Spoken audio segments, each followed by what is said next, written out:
आज मैं जिस ट्रिलॉजी की बात करने वाला हूँ वो एक काफ़ी अच्छी और सक्सेसफुल ट्रिलॉजी है। वो एक हॉटस्टार पे अवेलेबल है और तुम आराम से देख सकते हो। उसके अंदर सीरीज आएगी, कोई दिक्कत नहीं है। और बहुत रिसेंटली पिक्चर है, मतलब 2011, 14 और 17 में आई है, तो काफ़ी अच्छी पिक्चर है। मैं बात कर रहा हूँ planet of the apps trilogy की। तो जो हमारी पहली पिक्चर आती है rise of the planet of the apps, जिसके अंदर हमारा एक कैरेक्टर होता है विल। वो अपने पापा का अल्जाइमर डिजीज़ को ठीक करने के लिए एक बहुत ही अच्छी ड्रग बनाता है, जिस पे वो चिंपैंजीज पे ट्राई करता है सबसे पहले, क्योंकि सबसे पहले ड्रग्स जानवरों पे टेस्ट होती हैं ताकि वो ह्यूमंस पे कैसे करेगी वो हमें पता चल रहा है। तो जो हमारी ये rise of the planet of the apps है, इसकी कहानी ही बेसिकली यही है। वो एक ड्रग को टेस्ट कर रहे होते हैं और चिंपैंजी में ट्राई करते हैं। तो वो जो चिंपैंजी है उसका इंटेलिजेंस लेवल जो है वो काफ़ी ज़्यादा बढ़ जाता है। वो अबैकस को सॉल्व कर सकती है हमारी जो चिंपैंजी है। हाँ, वो एक शी होती है और वो अबैकस को सॉल्व कर लेती है, लेकिन उसे जब पता चलता है कि उसके साथ काफ़ी बुरा हो रहा है तो वो रिवोल्ट करने निकल जाती है। मतलब वो ऑफिस में थोड़ी तबाही मचाती थी, लेकिन उसे वहीं ऑन द स्पॉट गोली मार के वो मर जाती है। लेकिन बाद में जो हमारा कैरेक्टर है विल है, जब वो उसके रूम में जाता है तो वो देखता है कि काफ़ी छोटा सा चिंपैंजी बच्चा पैदा हुआ है वहाँ पे। उन्हें नहीं पता वो कब आया, कहाँ से आया, हमें भी नहीं बताया गया, लेकिन वो बच्चा पैदा होता है। वो जो हमारा विल होता है वो पहले तो बोलता है कि इसको क्या करें, जंगल में छोड़ देते हैं, लेकिन he decides to keep it in his home. वो उसको ऊपर एटिक में रखता है और वहीं से उसकी लाइफ जर्नी शुरू हो जाती है। वो अपने पापा के साथ रहता है, जॉश के साथ, जिनका नाम शायद जॉश या पता नहीं मेरे ख्याल से क्या है, उनका नाम जॉश तो एक्टर का नाम है, उनका नाम चार्ल्स था। हाँ, उनका नाम चार्ल्स था।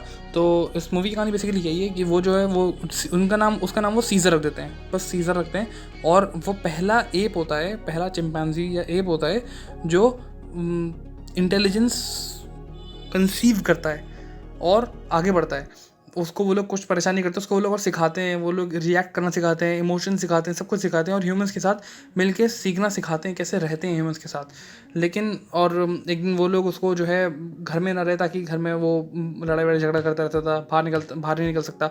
तो उसे वो लोग जो है बाहर सैन फ्रांसिस्को के वहीं गोल्डन ब्रिज के पार करके एक जंगल है वहीं पे लेके जाते थे इसको। वहाँ पे जाके इसको पता चलता था कि वहाँ पे पेड़ हैं, तो वहाँ पे घूमता फिरता था, आराम से मस्त मौज मस्ती करता था।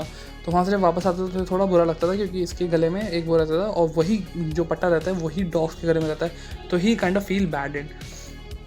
और जो यही कहानी है, बस फिर इसको जो है ये एक बदमाशी कर देता है, जिसकी वजह से इसे जो है एक प्रिजन में डाला जाता है, जहाँ पे इसका अच्छे से सुधार होता है और इसे पता चलता है कि इसने कितनी मस्त ज़िंदगी जी है और बाकी इस जैसे ही लोग जो हैं वो कितनी बुरी ज़िंदगी जी रहे हैं। मतलब बिल्कुल ही जेल में बंद है और उनको खाने के लिए सिर्फ एक मुट्ठी दी जाती है और मतलब बहुत ही गंदी ज़िंदगी जी रहे हैं और ये कहाँ से आया है। तो इसे काफ़ी बुरा लगता है और ये उससे मिलने से ही मना कर देता है, वापस घर जाने से मना कर देता है और एक रिवोल्ट करता है, बोलता है कि मेरे पास इंटेलिजेंस है तो मैं इनको भी दूंगा।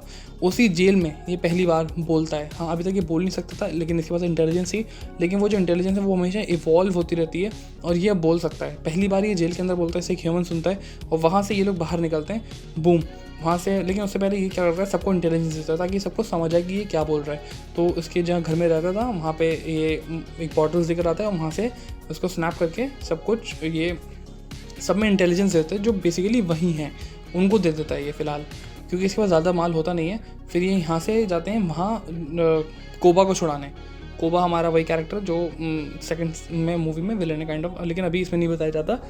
तो ये उसको छुड़ाने जाते हैं वहाँ पे और वहाँ से इसको छुड़ा उड़ा के ये लोग सब लोग फिर वहाँ निकलते हैं। सारे एप्स जो सिटी के अंदर थे, जिनको अपने जंगल में या उसमें जंगल से निकाल के जेल में बंद कर रखा था, उन सबको ये लोग निकाल के सारे एप्स एक दूसरे को निकलना है। उन्हें नहीं पता कि हम लोग क्या करने जा रहे हैं। तो वो काफ़ी पिक्चर है, मूवी वहीं ख़त्म हो जाती है बेसिकली।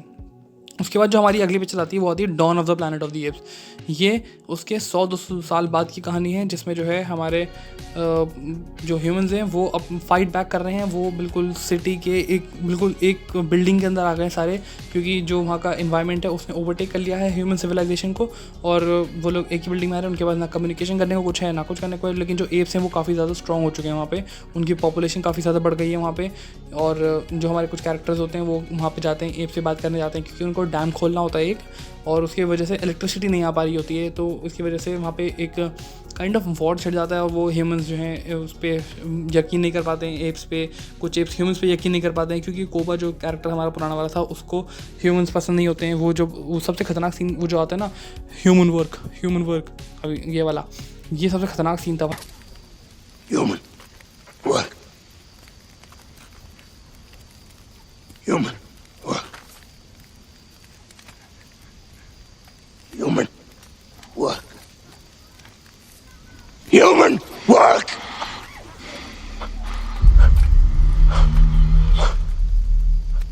भाई गूज़बम्स आ गए थे इसके अंदर, और थोड़ा सा बुरा भी लग रहा था। लेकिन जो लास्ट में एंड में इनकी फ़ाइट होती है बिल्डिंग के ऊपर, हमारी सीज़र वर्सेस कोबा की, वो काफ़ी अच्छी फाइट थी। लेकिन बेचारे सीज़र को कोबा को मारना ही पड़ता है, तो वहीं पे मूवी खत्म हो जाती है काइंड ऑफ। और बेसिकली सेकंड पार्ट इतना कुछ खास नहीं लगा था, लेकिन जो थर्ड पार्ट है war of the planet of the apps, वो भाई वो सबसे खतरनाक, सबसे इंटेंस, सबसे खतरनाक पार्ट है।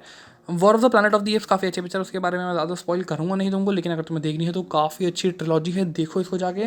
और अमेजॉन प्राइम वीडियो पे इसका थर्ड पार्ट है और फोर्थ पार्ट है जो kingdom of the planet of the apps है। जो kingdom of the planet of the apps है वो तो इसका 300 साल बाद का है, लेकिन जो इसका डॉन ऑफ द प्लैनेट जो सेकंड और थर्ड पार्ट है उसके अंदर ज़्यादा गैप नहीं है, मुश्किल से 1 हफ्ते का गैप भी नहीं है, मतलब स्टोरी के अंदर। तो कंटिन्यू काइंड ऑफ स्टोरी है। 2017 में आई थी लेकिन ये लास्ट पार्ट, उसके बाद अब 2023 में आया है, ये 24 में मेरे ख्याल से, kingdom of the planet of the apps. तो ये यही कहानी। और जो मैं इस मूवी इस ट्रिलॉजी के बारे में बताना चाहता हूँ, एक काफ़ी सक्सेसफुल ट्रिलॉजी है। ऐसे बहुत कम ट्रिलॉजीज़ और ये सब बनती हैं, और जो फोर्थ पार्ट जिनका बनता है वो ऐसा लगता है कि जैसे बस पैसे कमाने के लिए बनाई गई है फोर्थ पार्ट। लेकिन इसका फोर्थ पार्ट भी मैंने सुना है काफ़ी अच्छा है। मैंने अभी देखा नहीं है क्योंकि मेरे उस टाइम पे एग्जाम चल रहे थे जब ये सिनेमा में रिलीज़ हुई थी, तो मैंने अभी तक घर में, ये OTT पे रिलीज़ नहीं हुई है तो मैंने शायद नहीं देखी अभी। और इसका जो CGI है वो टॉप नॉच क्वालिटी का है, मतलब तुम्हें लगेगा कि एप ही इस मूवी को शूट कर रहा है, इतना बढ़िया इसका CGI है, इतना बढ़िया इसका VFX है, तुम्हें बिल्कुल लगेगा ही नहीं कि तुम ह्यूमन वर्क को देख रहे हो।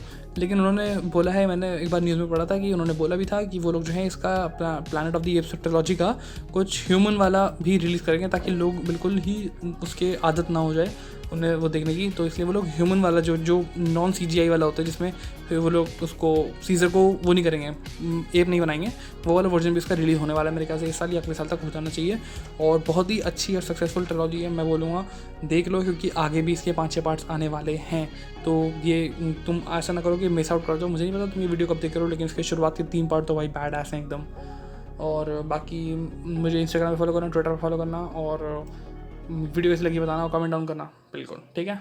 मिलते हैं अगली वीडियो में। अगली वीडियो बताना वैसे भी किस पे होने वाली है।